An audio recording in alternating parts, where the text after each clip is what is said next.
राजस्थान में आगामी महीनों में 7 सीटों पर उपचुनाव होने हैं, जिसको लेकर दमखम के साथ पार्टियां जुट गई है। बीजेपी, कांग्रेस और सभी दल जो इस बार चुनाव की तैयारियां जोरों शोरों से कर रहे हैं और सब दावे किए जा रहे हैं कि वो सीट वो जीतेंगी, और भाजपा और कांग्रेस भी दावे कर रही है कि सभी सीटें हम ही जीतेंगे।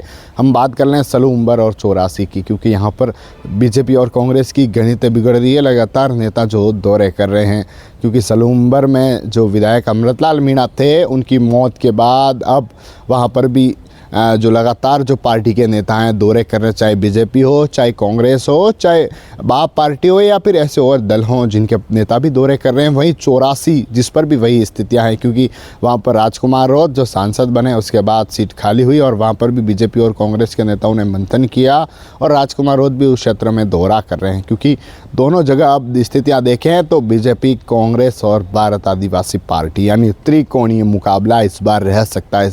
84 में तो जो राजकुमार होते वह कह चुके हैं कि उनकी जो सीट है सेफ सीट है, और जो उनके पार्टी के नेता है वह भी साफ कर चुके हैं कि 84 सीट सेफ सीट है और वहाँ पर तो चुनाव लड़ना ही है। यानी साफ है कि बीजेपी को और बाप पार्टी तो ही, लेकिन कांग्रेस भी फिर से, क्योंकि जब पहले लोकसभा चुनाव हुए तो वहाँ कहीं गठबंधन हुआ, लेकिन इस बार ऐसा नहीं है। जो गोविंद सिंह डोटासरा है उन्होंने भी वहाँ पर मंथन किया और उन्होंने भी जो कार्यकर्ता थे उनको भी कह दिया कि अगर आप कहेंगे तो गठबंधन नहीं करेंगे, हम चुनाव लड़ेंगे। यानी त्रिकोणीय मुकाबला वहाँ पर भी रह सकता है 84 में, क्योंकि लगातार 2 बार से राजकुमार हो जो जीतता है, चाहे 18 का चुनाव हो, चाहे 2023 का चुनाव और 2023 के चुनाव में जो राजकुमार होते वह रिकॉर्ड तोड़ वोटों से जीते थे। यानी 70,000 वोटों से जो राजकुमार होते वह जीते थे।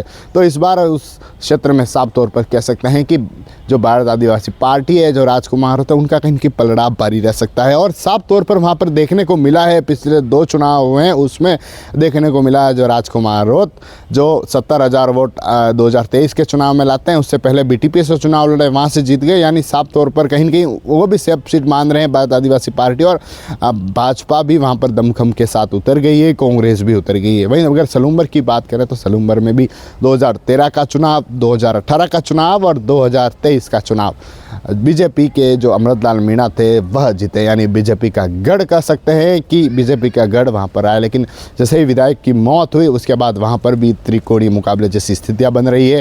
राजकुमार रोत वहाँ भी दमखम दिखा रहे हैं, उनके जो नेता है उनका कहना है कि सलूम्बर में भी 90% हम चुनाव लड़ेंगे। यानी साफ है कि वहाँ पर भी पार्टी चुनाव लड़ सकती है। कांग्रेस ने भी गोविंद सिंह डोटासरा वहाँ पर पहुँचे थे, वहाँ पर लोगों से सभा की थी, वहाँ पर भी बात सामने आई थी, और बीजेपी के नेता भी वहाँ पर आए। तो साफ तौर पर दोनों सीटों पर जो हैं कि त्रिकोणीय मुकाबले जैसी स्थितियाँ हैं। सलूम्बर में बीजेपी का गढ़ रहा है, यानी बीजेपी का कहीं के वहाँ पर भी पलड़ा भारी है। लेकिन अभी की जो स्थितियाँ बन रही है, जो परिस्थितियाँ बन रही है, क्योंकि 23 के चुनाव में जो देखने को मिला, कांग्रेस का जो कैंडिडेट था वह 65,000 वोट लाया, भारत आदिवासी पार्टी का जो कैंडिडेट था वह 50,000 वोट लाया। यानी वहाँ पर भी कहीं न कहीं मुकाबला तो रोचक रहने वाला है, लेकिन क्या रहेगा, क्या त्रिकोणीय मुकाबले में किसकी गणित बिगड़ेगी, यह देखने वाली बात होगी। भारत आदिवासी पार्टी जो भी दमखम के साथ चुनाव में उतर गई है, बीजेपी कांग्रेस भी उतर गई है, और दोनों सीटों पर वही स्थितियां बन रही है। यानी त्रिकोणीय मुकाबले के बीच इस बार जो मेवाड़ वागड़ की जो दोनों सीटें हैं वहाँ पर त्रिकोणीय मुकाबले के बीच चुनाव होने वाले हैं। TV9 के लिए राजेश डांगी।